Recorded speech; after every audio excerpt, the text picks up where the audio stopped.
From our Chicago studios, this is the Muslim News on Muslim Network TV. Assalamu alaikum, I'm Samana Siddiqui. Republican Congressman Buddy Carter has introduced the so-called Mamdani Act, a bill to cut federal funding to New York City. This and more on today's news, so stay tuned. A new post-election study by the Council on American Islamic Relations, or CAIR, and its affiliate group CAIR Action shows near-unanimous Muslim voter support for key candidates in the 2025 elections. A new post-election study by the Council on American Islamic Relations, or CAIR, and its affiliate group CAIR Action shows near-unanimous Muslim voter support for key candidates in the 2025 elections. The study surveyed more than 1,600 Muslim voters across New York, Virginia, New Jersey, and California. It found that 97% supported Zohran Mamdani, who made history as New York City's first Muslim mayor. As many as 95% backed Ghazala Hashmi, Virginia's first Muslim woman elected to statewide office. In New Jersey, 84% of Muslims supported Mikey Sherrill for governor, and in California, 92% favored Proposition 50, also known as the Election Rigging Response Act. That is an amendment to the California state constitution that redraws the state's congressional districts in response to Republican gerrymandering in Texas earlier this year. CAIR said Muslim voters demonstrated strong turnout, civic participation, and a growing influence in U.S. politics. The organization also confirmed 38 Muslim electoral victories nationwide, calling it a record year for representation. CAIR and CAIR Action say they plan to strengthen Muslim voter engagement ahead of the 2026 midterms. A Republican congressman who is a close ally of President Donald Trump has introduced a bill to cut federal funds to New York City. Georgia Representative Earl Buddy Carter calls it the Moving American Money Distant from Anti-National Interests Act, or the Mamdani Act. The bill aims to block federal taxpayer money from going to the city while Zohran Mamdani serves as mayor. Mamdani, a democratic socialist and community organizer of Ugandan Indian heritage, recently became New York's first Muslim and South Asian origin mayor. Carter says taxpayer dollars should not fund what he calls communism and anti-Semitism, accusing Mamdani of promoting radical beliefs. He adds that if New Yorkers want communism, they should live with its results without outside support. The proposal has drawn strong criticism from New York leaders, who are calling it a political stunt meant to stir division. The United States has suspended parts of the Caesar Act sanctions on Syria for 180 days. The Treasury Department says the move continues Washington's shift in policy toward the country. The decision comes as Syrian President Ahmad al-Shara visits Washington, the first Syrian leader to do so since 1946.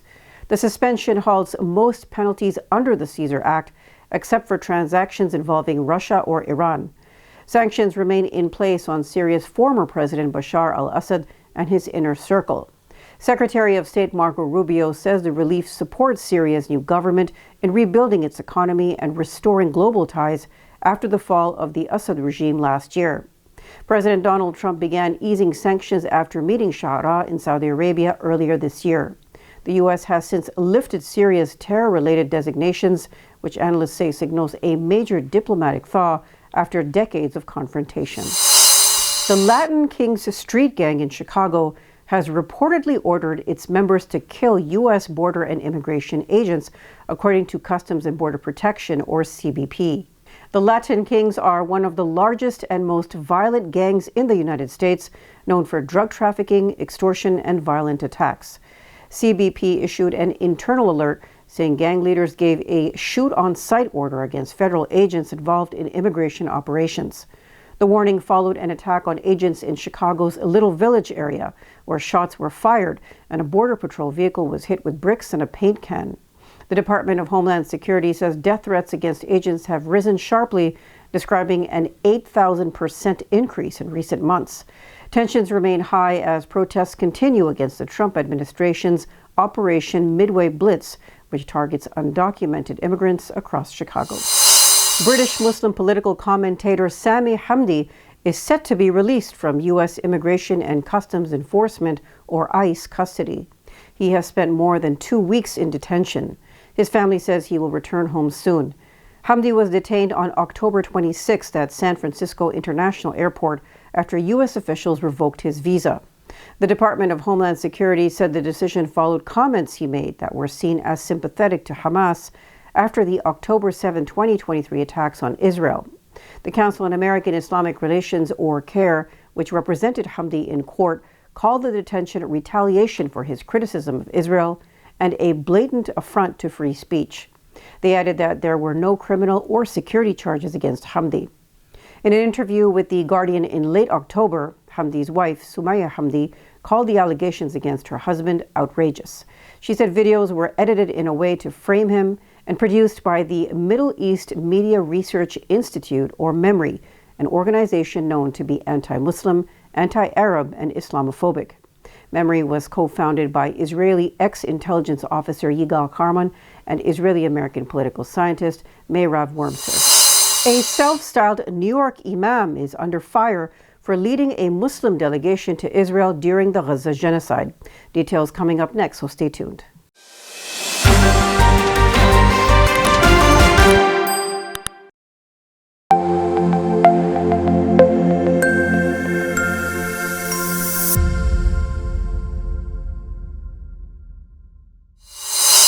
Self-proclaimed New York City cleric Sheikh Musa Drame is facing sharp criticism for leading a group of Muslims to Israel while Gaza reels under Israeli bombardment. The delegation was hosted by Zionist groups Aish HaTorah and Sharaka. Its members met Israeli politicians and visited sites tied to Israeli narratives. Observers say the group ignored Israel's devastation of Gaza and the resulting dislocation of Palestinians, as well as Israel's ongoing occupation of the region. At a dinner in Jerusalem, Drame declared that Israel had a right to exist and claimed the Quran confirmed Jewish ties to the land. He dismissed anti-Zionism in Muslim circles as ignorance. Observers say a new crop of so-called Zionist Muslims is emerging. It includes clerics and influencers seeking Western approval and facilities at the expense of their community's pain. Analysts accuse Drame of whitewashing Israel's genocide of Palestinians and betraying their suffering. They say his message of coexistence hides the reality of apartheid and occupation on the ground. Israel is continuing its systematic genocide against Palestinians in Gaza, despite the ceasefire that took effect last month. Geneva-based watchdog Euromed Human Rights Monitor says an average of 8 Palestinians have been killed every day since the U.S.-brokered truce between Israel and Hamas began on October 10th. The group says Israeli forces still carry out airstrikes, shelling, and shootings, particularly in eastern Gaza City and Khan Yunis. It has reported 242 deaths, including 85 children, and more than 600 injuries in 1 month. Euromed says Israel is using the ceasefire to make parts of Gaza uninhabitable by continuing its blockade of the region, restricting medical care, and blocking approximately 70% of agreed-upon humanitarian aid. It accuses Israel of enforcing a policy of deliberate starvation and warns the lack of international accountability is allowing these violations to continue unchecked.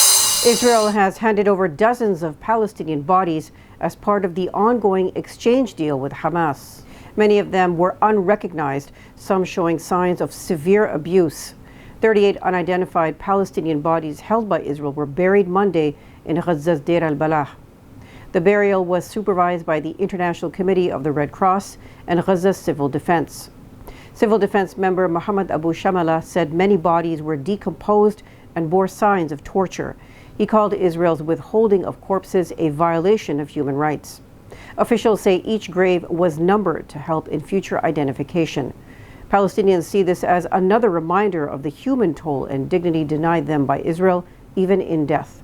Israel's genocide in Gaza has killed at least 69,182 Palestinians and wounded 170,694 since October 2023.